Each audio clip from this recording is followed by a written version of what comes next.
a brighter way of life.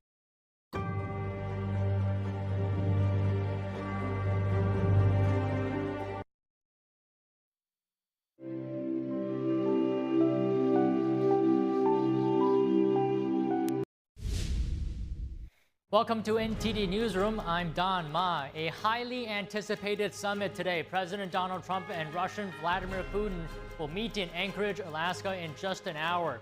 Their first meeting in 6 years. What's at stake and what we've learned so far. Hours before the summit, international leaders are commenting on the meeting between President Donald Trump and Russia's Vladimir Putin, what they're saying about today's talks. An appeals court has cleared the way for the Trump administration to resume gutting the Consumer Financial Protection Bureau. What happens next to the government agency? Washington, D.C.'s Attorney General sues over President Trump's federal takeover of the district. He claims the president has exceeded his authority. We bring you the details about the lawsuit. The standoff in Texas continues. Democrats still absent. Texas lawmakers have adjourned their first special session. The governor immediately called another one, saying their work isn't done. Senators are calling for an investigation into Meta after a news report revealed its chatbot is able to have inappropriate conversations with children.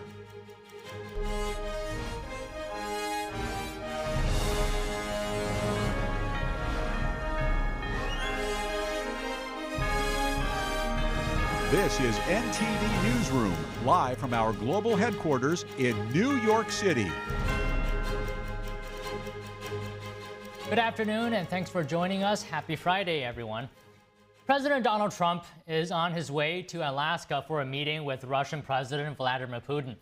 And aboard Air Force One, he spoke with reporters. Let's listen. What will make a success of this summit today? I can't tell you that. I don't know. There's nothing set in stone. I want certain things. I want to see a ceasefire. This is not to do with Europe. Europe's not telling me what to do. But they're going to be involved in the process, obviously, as will Zelensky. But I want to see a ceasefire rapidly. I don't know if it's going to be today, but I'm not going to be happy if it's not today. Everyone said it can't be today, but I'm just saying I want the killing to stop. I'm in this to stop the killing. You know, we're not putting up any money. We're making money. They're buying our weapons, and we're sending them to NATO, and NATO's sending us big, beautiful checks. But that I don't care about that. I care about, it was a big factor when Biden spent $350 billion and got nothing. But what I do care about is they lost last week, 7,011 people were lost, almost all soldiers. 36 people in a town which got hit by a missile. But over 7,000 soldiers. It's crazy. Could you describe a little bit, Mr. President, because I know you've had a lot of phone calls with President Putin. What's the difference in a face-to-face, in-person meeting? Yeah, look, he's a smart guy, been doing it for a long time, but so have I. Been doing it for a long time. And here we are with President. That was much more difficult than what I'm doing today, believe me. So, we get along. There's a good respect level on both sides. And I think, you know, something's going to come of it. I noticed he's bringing a lot of business people from Russia. And that's good. I like that because they want to do business, but they're not doing business until we get the war settled. So you can talk about business. What you business? We have the hottest country on earth. We have the hottest economy on earth. We have the hottest country. We just set a new stock market record again. We have hundreds of billions of dollars flowing in from tariffs. We're the hottest. We were a dead country, dead like doornails, a dead country. 1 year ago, we were dead as a doornail, and now we have the hottest country. And he wants a piece of that because his country is not hot economically. In fact, it's the opposite. And China's not doing well economically, but look, I want everybody to do well. The war's got to stop and the killing's got to stop. Mr. President, what do you stop? Thank you for coming back to take questions. We saw that Russia continued its violence into Ukraine last night, launching even more drones. What did you make of that? I think they're trying to negotiate. He's trying to set a stage. I mean, in his mind, that helps him make a better deal. It actually hurts him. But in his mind, that helps him make a better deal if they can continue the killing. Maybe it's a part of the world. Maybe it's just his fabric, his genes, his genetics. But he thinks that makes him, gives him strength in negotiating. I think it hurts him, but I'll be talking to him about it later. It's on the table for discussions today, Mr. President. Are the territorial swaps on the table? Will you be discussing that? They'll be discussed, but I've got to let Ukraine make that decision. And I think they'll make a proper decision. But I'm not here to negotiate for Ukraine. I'm here to get them at a table. And I think you have two sides. Look, Vladimir Putin wanted to take all of Ukraine. If I wasn't president, he would right now be taking all of Ukraine. But he's not going to do it. Mr. President, what did you mean? Just one thing. What about the possibility of the United States providing security guarantees to Ukraine? Maybe.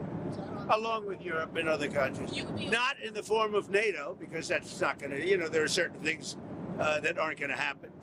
But yeah, along with Europe, there's possibility of that. Mr. President, the number of business people that President Putin is bringing along, is that something that you want to discuss with President Putin at this meeting? If we make progress, I would discuss it, because that's one of the things that they would like. They'd like to get a piece of what I built in terms of the economy. Just so you know, we were a dead country with our economy. He wouldn't be interested. He wouldn't have been interested a year ago with the Biden economy. But he is interested in the Trump economy, because wait till you see when those factories start opening up. We have hundreds of factories all over the country, and that includes auto factories, AI factories, and every other. They're all coming in because they want to beat the tariffs. Because if they open here, they don't have to pay tariffs. If they don't open here, they have to pay, in some cases, 200%, 300%. I haven't even set some of the tariffs yet. I'll be setting tariffs next week and the week after on steel and on, I would say, chips. Mr. President. Chips and semiconductors we'll be setting sometime next week, week after. You're looking at what rate? I'm going to have a rate that is going to be lower at the beginning. Then that gives them a chance to come in and build. And very high after a certain period of time. And if they don't build here, they have to pay a very high tariff, which doesn't work, so they'll come and build. Mr. President, hi. You had said earlier... I didn't see you over there. Isn't he a general? He's helping me out. He's a very nice, he's one of the few nice ones, actually. You had said earlier this week that Putin would face severe consequences if you get the sense from him that he's not interested. What do you mean by that? Economically severe. Yes, it will be very severe. I'm not doing this for my health, okay? I don't need it. I'd like to focus on our country, but I'm doing this to save a lot of lives. Yeah, very severe. Thank you very much, everybody. International leaders are commenting on today's summit between President Trump and Russia's Vladimir Putin. Ukraine says it is, quote, counting on America. The UK, meanwhile, is getting ready to put boots on the ground in Ukraine. NTD's international correspondent, Arian Pazdar, has more. As President Trump and Russia's Vladimir Putin are heading to Alaska, Ukrainian President Volodymyr Zelensky comments on the summit. Zelensky says this meeting should open up a real path toward a just peace and a substantive discussion between leaders in a trilateral format, adding, "We are counting on America." Zelensky has been in close contact with European allies throughout this week, trying to lay the tracks for the Alaska summit. The Ukrainian president is reportedly prepared to meet with French President Emmanuel Macron once Friday's meeting in Alaska is finished. Meanwhile, the defense secretary of the UK says Britain is ready to put boots on the ground in Ukraine. That's in case a ceasefire between Kiev and Moscow is agreed to. Many say Ukraine needs some type of security guarantee in case of a ceasefire to make sure Russia doesn't attack again. Arian Pazdar, NTD News. And just hours before meeting President Trump in Alaska, Russian President Vladimir Putin laid flowers at a memorial commemorating U.S.-Soviet cooperation during World War II. Putin made a stopover in the far eastern Russian city of Magadan on his way to Alaska. The monument Putin visited is dedicated to the heroes of Alsib. The sculpture shows a handshake of a Soviet and an American pilot. Alsib is a Soviet part of the Alaskan-Siberian Air Road. This route was launched in 1942 to deliver American fighter planes to the Soviet Union. This was part of their joint effort to fight Nazi Germany during World War II. Putin departed for Alaska after leaving the flowers at the monument. Residents in Anchorage, Alaska shared their thoughts ahead of this crucial talk, with the possibility to end the long and bloody conflict on the line. Here's more. Well, I want to believe that we will have some positive outcomes because of this meeting. But it's kind of the situation right now. It's like in a stop. It's like 2 steps forward, or 1 step forward, 2 steps back. This is about Ukraine. It's not about America. And it's not about Russia, really, except that Russia invaded Ukraine, and they need to leave. There's nothing to negotiate. I mean, what should Zelensky do in return? I don't really have much hope for the summit. It would be nice to think that Putin would recognize that he's not going to win, but my understanding is that he would lose his grasp on power if he stops the war. Are we really going to make any progress with Putin, who hasn't even bothered to show up for so many other instances? Putin and Trump meeting together, I hope that they can accomplish something. I'm kind of a little pessimistic about it, but I want to support it and hope that they can stop this, what are they doing to the Ukrainian people and the Russian people, for that matter. I just want to hope, and they say the hope dies last, so that there will be some fruitful results from this meeting, from this summit.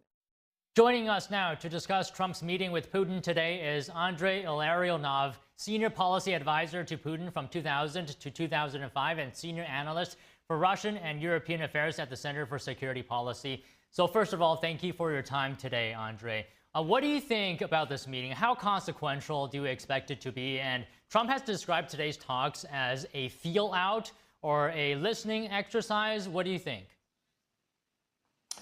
Thank you for inviting me. Definitely, this is coming meeting or even summit between Putin and Trump is triumph for Putin, undoubtedly. This is a great victory for Putin, who wanted to meet Trump for all last 7 months during Trump presidency. Same, he wanted to have those meetings with Biden as well. And for him, this is a very important part of his policy of public recognition of legitimization of his aggression against Ukraine, against Europe, and against the United States. So the President Trump gives him unique opportunity to legitimize and to recognize a legitimacy of Putin's aggression against Ukraine, Europe, United States, and personally against Mr. Trump, against whom Mr. Putin was waging very aggressive campaign during year 2024, before and later. So that is why this is a red carpet invitation and red carpet meeting by President Trump of Mr. Putin is unbelievable triumph, victory in breakthrough of diplomatic isolation, political isolation of military criminal and international terrorist who is Mr. Putin. Welcoming his on the American soil is giving to him legitimization of his crimes against Ukrainians, crimes against Europeans, crimes against Americans. So this is the best achievement of Putin's long-term policy of legitimization of his crimes and aggression against the rest of the world. So do you think then President Trump is aware of what you're describing as a victory for Putin, or how he's feeling? Do you think President Trump is aware of the situation that you describe? The whole world is aware of this situation. The whole world for 3.5 years is watching with disdain this criminal aggression against Ukrainians, killing of thousands of people every week, and Mr. Trump is mentioning this fact every week. He promised to stop this war 53 times during 24 hours. He promised it many, many times. He promised when he became president since January 20th, at least 4 times to give Putin 2 weeks to stop this war. Each time, the previous 24 hours, that's lock time, or these 2 weeks, and after that, 50 days ultimatum, after that 10 or 12 days ultimatum, after that August 8th ultimatum. All of these promises or conditions or ultimatums that Mr. Trump talked about, all of them were violated by Mr. Trump himself. So Putin continued his attack against Ukraine and even accelerated his attacks. These 7 months of year 2025, this is the worst period during the Russian-Ukrainian war. More people have been killed per day or per month during these 7 months than any other period during this war. More people on the front and more civilians have been killed, more property have been destroyed, everything that Mr. Trump was talking all this time. So he is very much aware, and you just have shown the First Lady. According to Mr. Trump, First Lady talked to him many times that she is shocked by the aggressive attacks of Putin against Ukraine. Nevertheless, all this continues without any step. We need to underscore that Mr. Trump did not make any step over the last 7 months in his administration against Mr. Putin. He was talking a lot, he promised a lot, he did nothing. And as a result of that, he emboldened Putin, he invigorated Putin, he made Putin much more aggressive than he was before Mr. Trump arrived to the White House. Okay, so the United States has put sanctions on Russia and has threatened secondary sanctions as well. What else is left on the table to convince Putin to end this war? What tools are left? All those threats turn out to be hollow. They're absolutely empty. There is no single new sanction that have been introduced by Mr. Trump over the last 7 months. We have heard all these secondary sanctions against China, against India. None of them have been introduced. None of them have been implemented. But what is really even more important, that this is a war with weapons. This is war with military. The war with weapons, with military, with tanks, with drones, with missiles, cannot be fought with sanctions. This war is a military operation. This is a military warfare. Military warfare can be contrasted and could be fought against only with military resources. This is a very simple equation. And just to stop Putin's aggression against Ukraine, against Europe, and against the United States, it is necessary to have a military response. Mr. Trump and Trump's administration never thought as a real possibility to confront Mr. Putin with military response. Even not in the way of the boots on the ground, but in much more serious approach like just deployment of US troops on the Ukrainian territory, not on the front line, but let's say in the West Ukraine, or at some distance from the front line, or providing Ukraine and NATO allies with patrols from the US Air Force or US Navy, US force in the Ukrainian air, or US Navy in the Black Sea, or providing necessary military equipment and military munition necessary to conduct successful military operation for Ukrainian forces.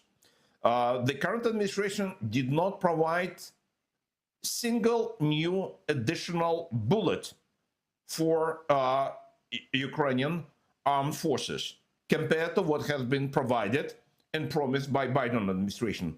Once again, $0, 0 cents, 0 bullets, 0 shells, 0 of everything. So with such an approach, Mr. Putin understands very well that he has nothing to fear from Mr. Trump. Mr. Trump turned out to be the best possible partner for Mr. Putin to try to threaten the Western world, including, first of all, the United States, European countries, Ukraine, and the rest of the world, including Taiwan and other places around the world, with military force that Mr. Putin and his friend in China and some other places, North Korea, are ready to use to get their goals. Okay, Andre, one last question. How sustainable is Russia's military campaign in its war against Ukraine? Because we have Western countries helping Ukraine, like the United States sending weapons to NATO, which is giving it to Ukraine, and other European countries as well helping Ukraine. So in the face of that, do you think Russia's military is sustainable in this war? Let me quote General Secretary of NATO, Mark Rutte, who not once but several times over the last several months pronounced that today Russian economy produces 4 times more military equipment than all NATO combined. We know that Russians are using 3, 4, 5 times more shells on the front than Ukrainians. Over the last 3.5 years of full-scale war, United States provided Ukraine with 3.5 million artillery shells, 155 caliber and higher.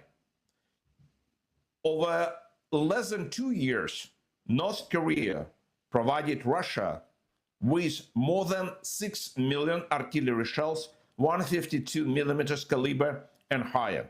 So this North Korea was able to provide to Russia more artillery shells, 3, 4 times more per unit of time, let's say per year or per month, than the United States, together with NATO, or all countries NATO, for Ukraine.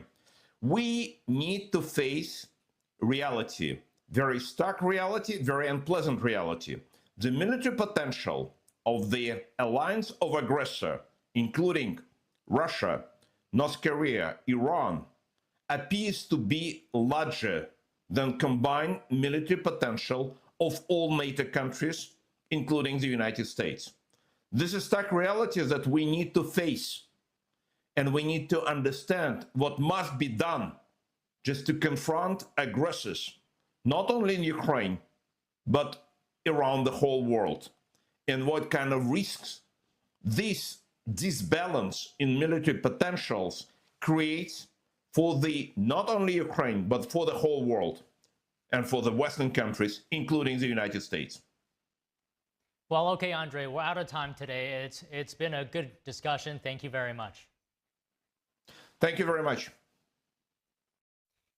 We'll continue to follow the historic Trump-Putin summit in Anchorage, Alaska. Will President Trump's peace push end the Russia-Ukraine war? That is the question. Stay with NTD for updates and expert analysis on the ceasefire talks and their global impact. Coming up after the break, downsizing at the Consumer Financial Protection Bureau can resume. An appeals court has cleared the Trump administration to proceed with firings. Don't go away.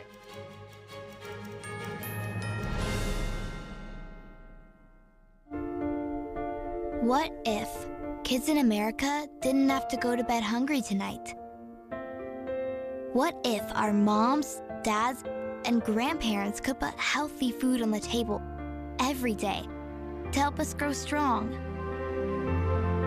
What if all of our friends and neighbors had fresh food too, and there was no hunger at all in America? And what if there was a way today for you to help? Call now or go online to helpfeedingamerica.org and give $19 a month, just 63 cents a day. So many of us don't have enough food to eat, but your monthly gift means families across the country and in your community can fill plates with food. Kids can get healthy meals year-round, even when school's out, and our neighbors can have fresh food. Food that moms, dads, entire families need to thrive. But right now, more people are facing hunger. Feeding America works from coast to coast with partner food banks, food pantries, and meal programs. It takes all of us to make that happen. Will you help too? Please call the number on your screen or go online to helpfeedingamerica.org and give just $19 a month, and we'll send you this free canvas grocery bag. It's our way of saying thank you for helping to end hunger for our neighbors. Because no kid, no mom or dad, nobody should go hungry in America. Nobody. So what if today was the day you could help nourish futures for our friends, our families, for all of us? Ending hunger is possible. What if we end it together? Call or give online today at helpfeedingamerica.org, and your gift can be doubled. Thank you. Whispered across generations, a hidden secret unveils the essence of longevity and vitality, a timeless legend regarding energy and wonder. Rooted in ancient health wisdom, we proudly introduce Pure Tang Black Ginseng, a 100% natural organic energy drink made from premium 6-year-old Korean ginseng. It takes 2,260 days and nights from seed to growth, undergoing a meticulous 9-step process of steaming and drying. Black ginseng reaches its full potency, enriched with ginsenoside RG3 and enhanced absorption efficiency. No sugar, no caffeine, no artificial ingredients. Experience the pure natural power of Pure Tang Black Ginseng. Nourish your body, strengthen your immunity, and boost your energy. To order Pure Tang Black Ginseng, please visit puretang.com.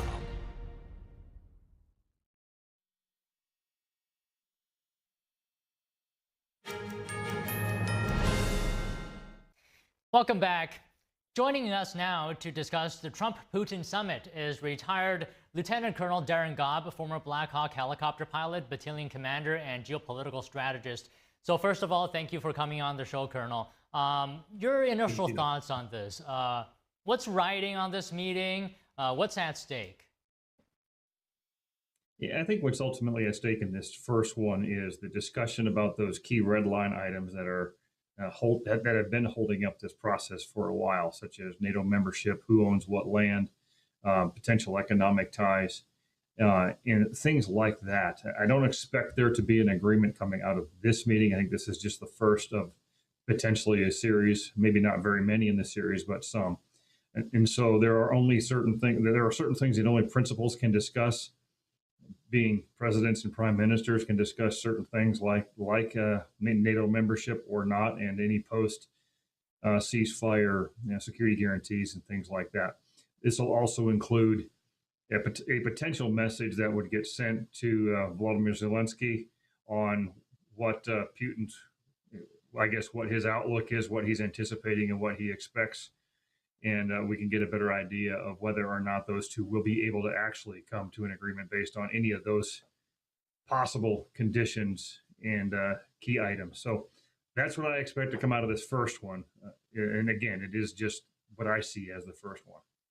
And as you can see, Colonel, beside you, the footage is showing that Air Force One has landed in Alaska, and President Trump is about to step out of the plane. What do you make of continued Russian military attacks, actually, on Ukraine, leading up to the meeting today? I'm not surprised at all. History of warfare is that these conflicts will always continue, for the most part, until a document is signed. A peace treaty of some sort is actually signed. Most conflicts throughout history where peace treaties have taken effect have engaged in warfare all the way up until that point. And using America's Civil War for an example, in fact, after the surrender at Appomattox by Robert E. Lee, that war actually continued for another couple months. So this is not unusual at all. Both sides will seek to continue to attack each other, try to seek some sort of advantage in the process in anticipation of possible ceasefire. But if there is no actual ceasefire, then they're going to continue operations as it is right now. Do you feel optimistic for the results of this meeting? Does Ukraine's current standing in the war, militarily speaking, does that also have an impact on overall peace negotiations? It should.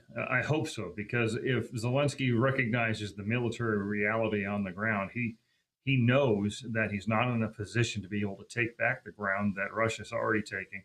he can't enforce any desires to bring back the Crimean Peninsula, for example. So if he doesn't put out there the conditions that are just non-starters, or if he stands on those conditions and never moves during the negotiating process, what he's going to do is actually lose more potentially than he already has. So that's probably the key, is him recognizing the limitations of what he can do now. And it'll be the next question will be, will Putin thread the needle between gaining more strategic advantage on the ground in the war, while also knowing the limitations of his own economy and its ability to sustain continued conflict for an unknown period of time at this point. Okay, I was just going to ask you about that. How sustainable do you think is Russia's military campaign and this war on Ukraine? It's getting harder the longer it goes on, and that's nothing unusual. But Russia's economy is suffering because of this lack of ability to really export freely its energy, because that's its chief export and what keeps them going. Now, tied to that also, that their allies, like specifically China, have an economy that is under duress as well, and is rapidly shrinking. Now you've got two allies that are both under economic challenges. They're both going to potentially go to their own corners and try to see how they can individually survive as nations with what's going on. So I think that's the needle that Putin is threading, is how much longer can he do this and be able to sustain his economy without them going on to something else. So this is why the sanctions could be very important, or the threat of sanctions on Russia's energy sector could be effective if Trump leverages them correctly. So if you're saying that this is getting harder, overall, by your assessment, then how close are we to a peace deal or a ceasefire between Russia and Ukraine? I think right now you've probably got the greatest chance you're going to get.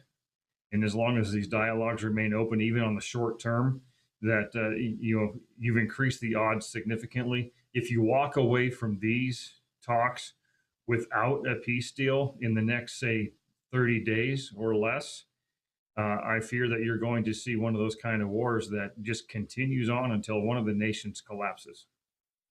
Well, let's hope that doesn't happen. But right now, what are some of the key things that Russia and Ukraine want, and where do you think the middle ground is? Well, starting with Ukraine, Ukraine does not want to cede Russia any kind of land. Ukraine does want to have some sort of path forward into NATO and the European Union. They are going to want some sort of security guarantees for the people of Ukraine, because let's face it, their military has been severely degraded. Now, on the other side, Russia is going to want basically the opposite. They're not going to want NATO peacekeepers or peace enforcers along any border or anywhere in Ukraine. They're not going to want a path forward for Ukraine entering into NATO. The EU might be a little bit different, because that's an economic tie. And Russia has invested so much blood and treasure in this conflict that they're not going to walk away without having probably quite a few concessions on who owns the land that they're already sitting on now, to include Crimea. Watch those things bubble to the top and stay there if they aren't already. So what do you think Russia's priorities are going into this meeting? Because the chair of Ukraine's paramilitary Foreign Affairs Committee says Putin is using negotiations with Trump with only one purpose, and that's to avoid serious sanctions. What is your analysis? Well, that's certainly one of the possibilities. The other thing about continued negotiations is that Putin knows he can do it now, because he's achieved largely most of the strategic objectives that he wanted with regards to specifically reoccupying primarily Russian-speaking lands in eastern Ukraine, while solidifying his hold on the Crimean Peninsula. So sometimes negotiations, although with an honest goal of trying to achieve a ceasefire and a peace in the future, are also a means to kind of make it drag out so he can continue to solidify and consolidate the gains that he's already made. Everything else, things like, maybe deterring economic sanctions on himself directly and on those second level countries like India, certainly would play into this. Now, Ukrainian officials have said that they want to end the war in a way that does not reward Russia and doesn't give the Russian military future opportunities to seize more territory from Kyiv. Is this possible in your assessment? Well, anything's possible, yes. However, right now, unfortunately for Ukraine, they're not really able to dictate very many terms to Russia because Ukraine is started out behind in this war 5-1. They fought a valiant effort against a military that is vastly superior in numbers, and they risk losing a whole lot more in the process if they continue the war.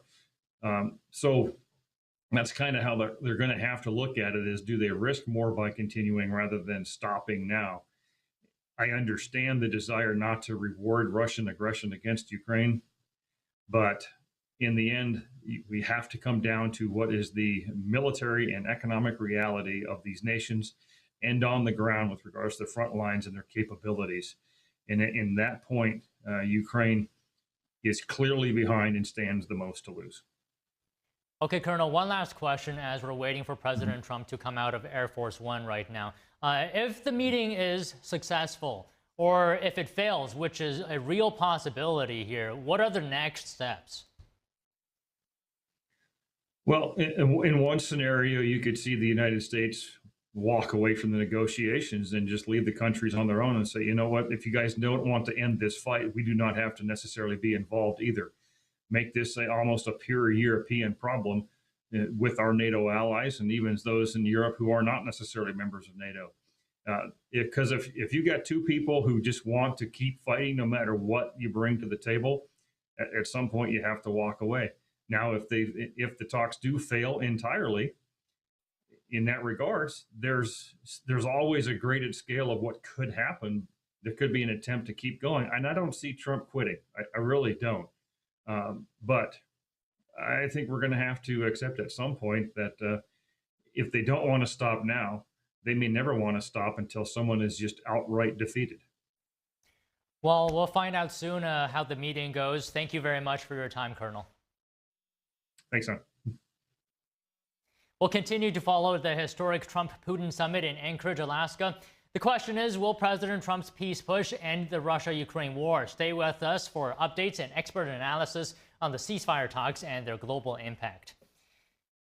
Coming up after the break, downsizing at the Consumer Financial Protection Bureau can resume. An appeals court has cleared the Trump administration to proceed with firings. Don't go away.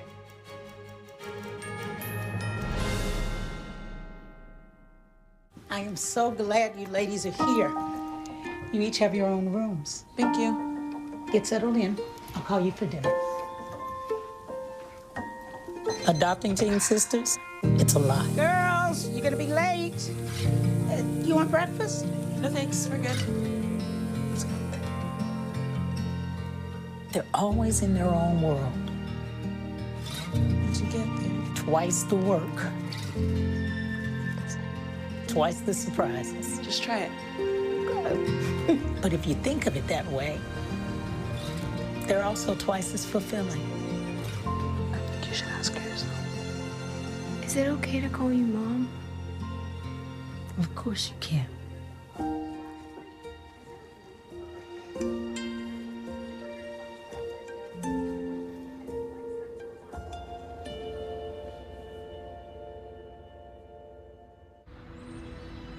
During high school, I hung with the wrong crowd and I never graduated.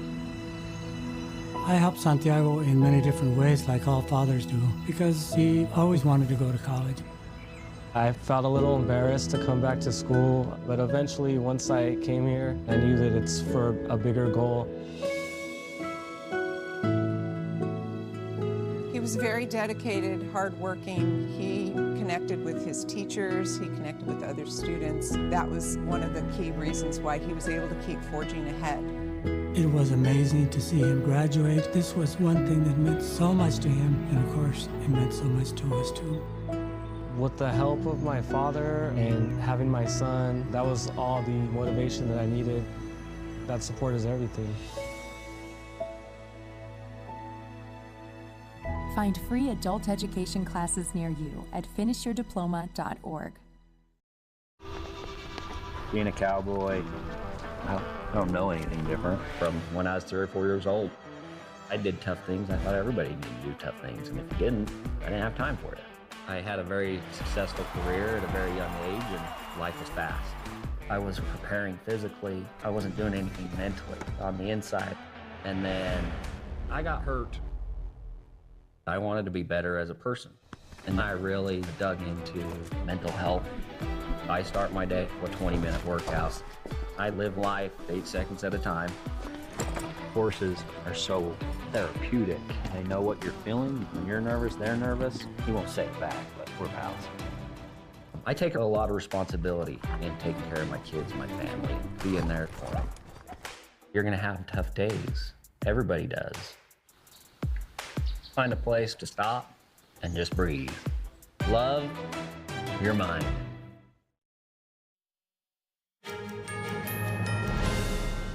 A federal appeals court has cleared the Trump administration to resume mass firings at the Consumer Financial Protection Bureau.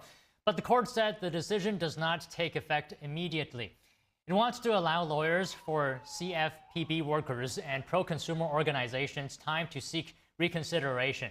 Shortly after taking office, President Trump replaced the agency's director and planned to cut more than 80% of the agency's workforce.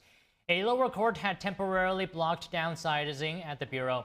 In a split decision, the appeals court found that a lower court lacked jurisdiction for this.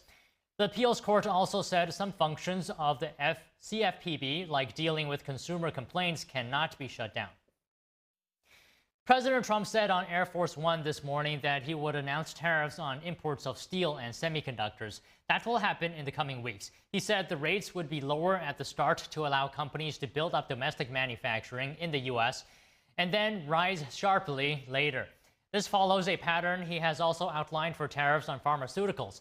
Trump said he felt confident that companies would opt to manufacture in the United States rather than face high tariffs. We have hundreds of factories all over the country, and that includes auto factories, AI factories, and every other. They're all coming in because they want to beat the tariffs. Because if they open here, they don't have to pay tariffs. If they don't open here, they have to pay, in some cases, 200%, 300%. I haven't even set some of the tariffs yet. I'll be setting tariffs next week and the week after on steel and on, I would say, chips. Chips and semiconductors we'll be setting sometime next week, week after. What rate? I'm going to have a rate that is going to be lower at the beginning. Then that gives them a chance to come in and build, and very high after a certain period of time. And if they don't build here, they have to pay a very high tariff, which doesn't work, so they'll come and build.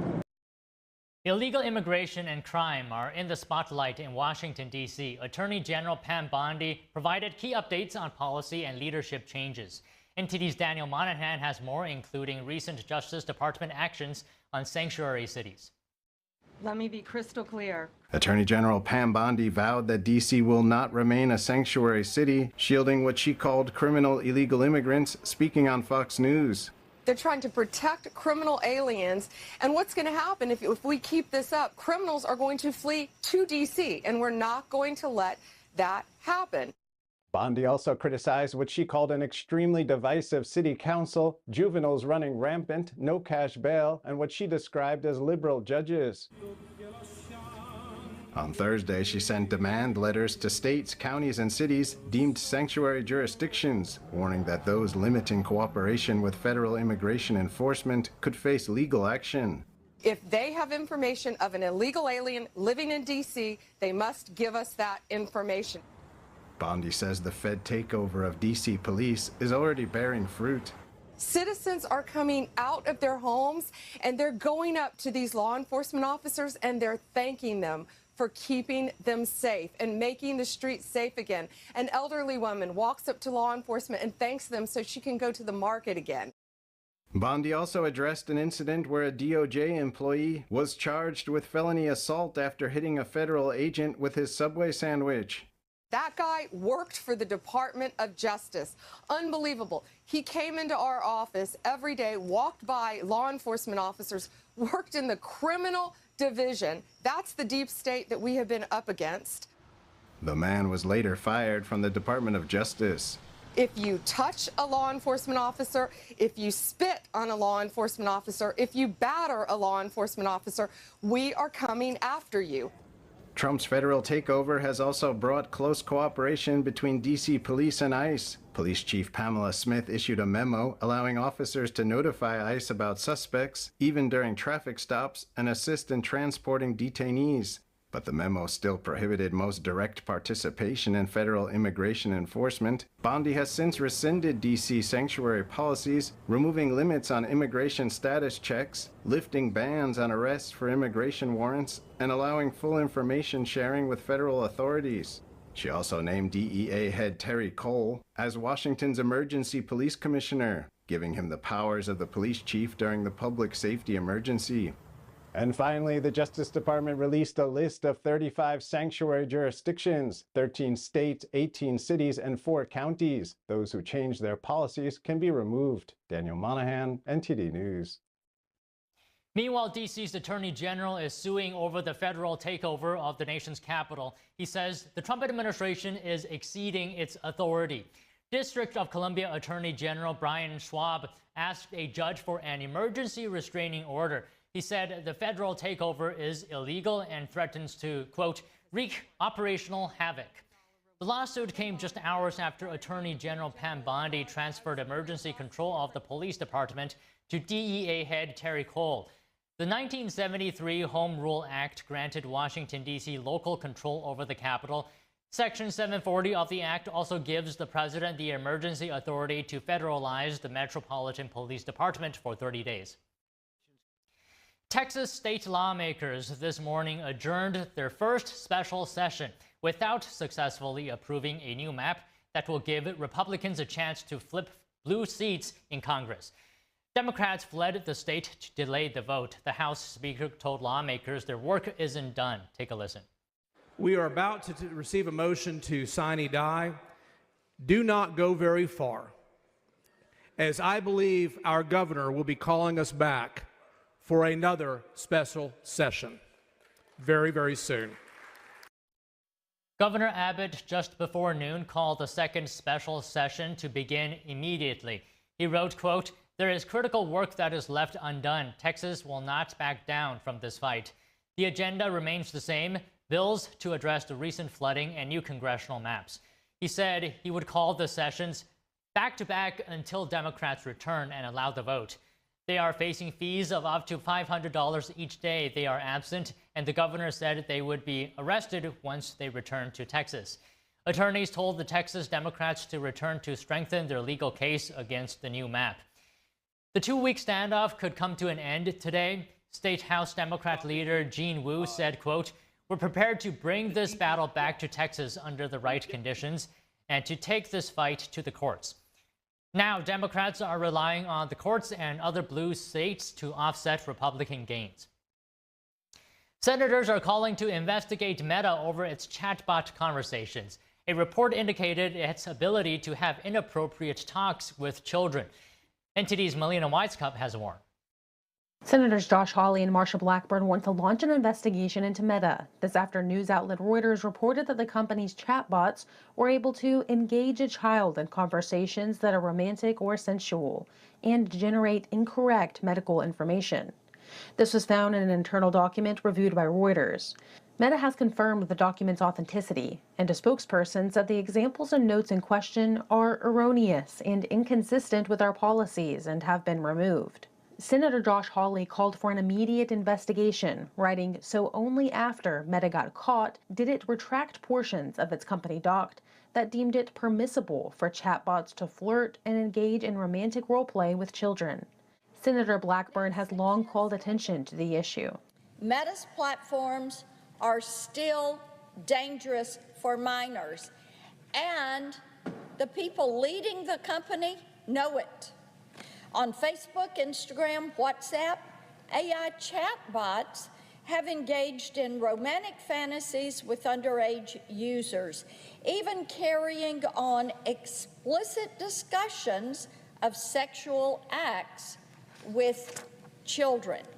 The senator says the incident is the latest example for why Congress needs to pass the Kids Online Safety Act, a bill she's pushed for years but has stalled in the House. The issue is bipartisan. Democrat Senator Ron Wyden agreed with his Republican colleagues and said Meta and Zuckerberg should be held fully responsible for any harm these bots cause. Reporting from Washington, D.C., Melina Weiskup, NTD News. A Hong Kong court delayed a national security trial hearing for media mogul Jimmy Lai over health concerns.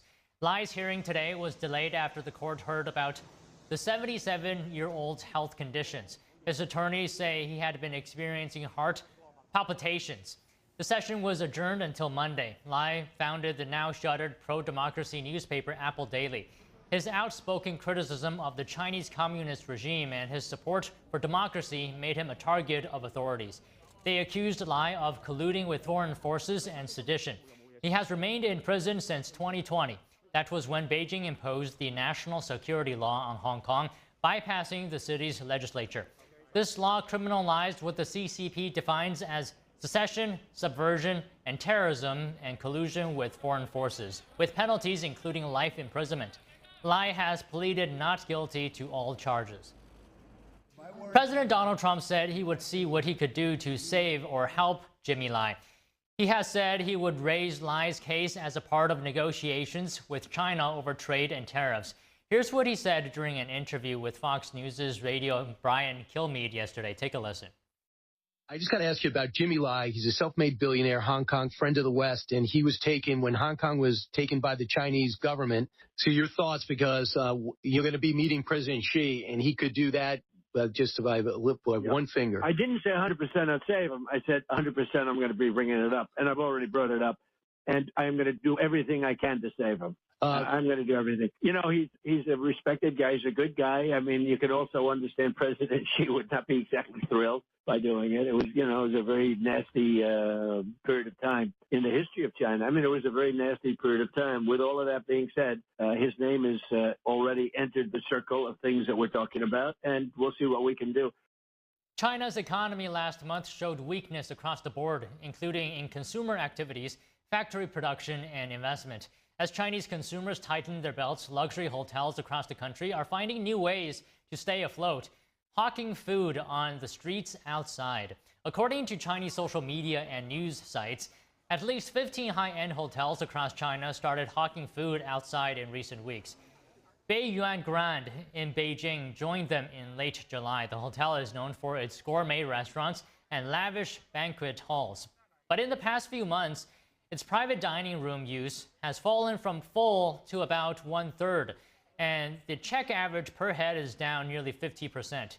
The hotel sales director says hawking food at least is better than the average caterer, but still not enough to offset the fall in business indoors. Coming up just hours before the summit between President Donald Trump and Russian President Vladimir Putin, Putin's envoy met a bear in Alaska. We'll tell you more about it after the break.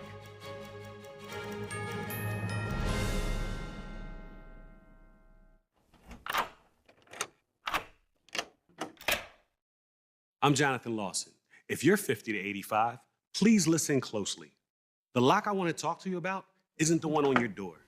It's a rate lock for your life insurance that guarantees that once you're insured, your rate can never go up at any time for any reason. Many policies you see don't have one, but you can get a lifetime rate lock from Colonial Penn. This plan was designed for people on a fixed income with coverage options that start at $9.95 a month. That's less than 35 cents a day. Your rate is locked in for life. Coverage can never be canceled, and your acceptance is guaranteed. You cannot be turned down because of your health. See for yourself. Call for an information kit and gift. Both are free with no obligation. Call 1-800-624-6556 for your free information and your free gift. That's 1-800-624-6556. 1-800-624-6556. Call now. Amazing grace, how sweet the sound that saved a wretch like me. I once was lost, but now I'm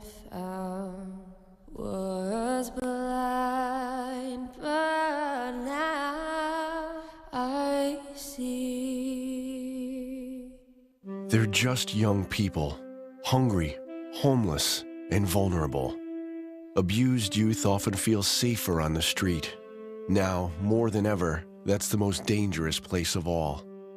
Covenant House is helping young adults facing homelessness. We're providing safe shelter to thousands, but the need is overwhelming, and no young person is ever turned away. Please call or go online now with your gift of $19 a month to help a young person. You'll provide safe shelter, hot meals, and medical care. Your gift will show them they're loved. Homeless young people are afraid and alone with nowhere else to turn.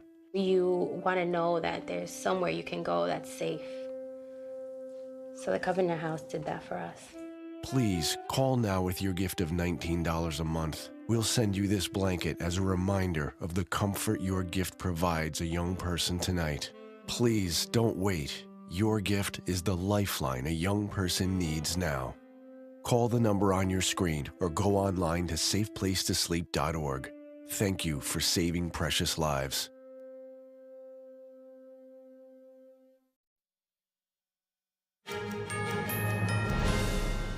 Just mere hours now before the summit between President Trump and Russian President Vladimir Putin, Putin's envoy met a bear in Alaska. Special Envoy for Investment and Economic Cooperation, Kirill Dmitriev, posted a video of him with the bear on social media. This was while he was on his way to the summit. Dmitriev wrote in the caption, quote, "Hopefully, this is a good sign." Russia's national animal is the brown bear, by the way.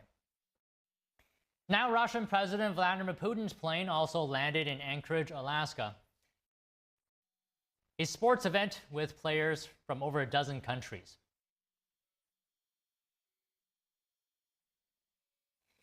Okay, moving on. A sports event with players from over a dozen countries only. They're all robots, and the 3-day-long World Humanoid Robot Games kicked off in Beijing today. Robots competed in sports such as soccer, track and field, and table tennis. There are also robot-specific challenges from sorting medicines and handling materials to cleaning services. There are over 200 teams from 16 countries, including the US, Germany, and Brazil.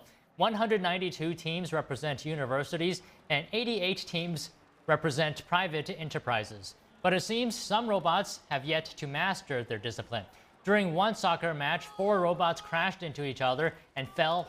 In a running event, one robot suddenly collapsed while running at full speed. Organizers said the games provide valuable data collection opportunities for developing robots for practical applications such as factory work. And coming up, this one-on-one meeting with Putin will now be a 3-on-1 meeting. Secretary of State Marco Rubio and Special Envoy Steve Witkoff will join President Trump. That's according to Press Secretary Caroline Leavitt, who spoke to the press traveling with the president. It's not yet known who will join on the Russian side.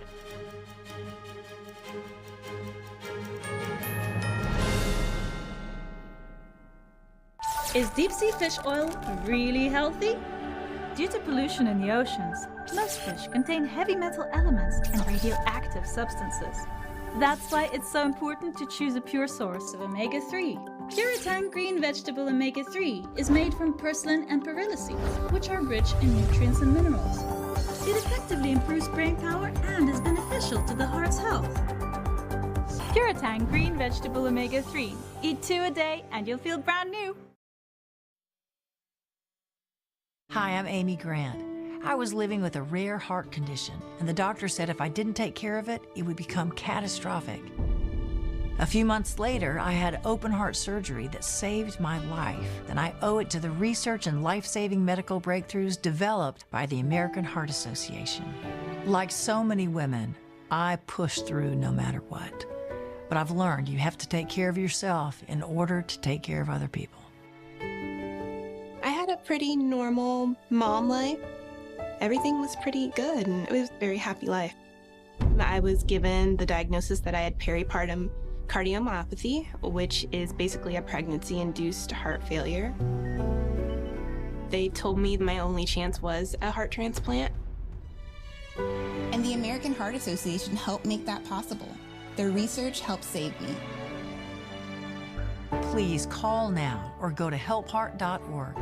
For only $19 a month, just 63 cents a day, you can help fund the next medical breakthrough, get the next person trained in CPR,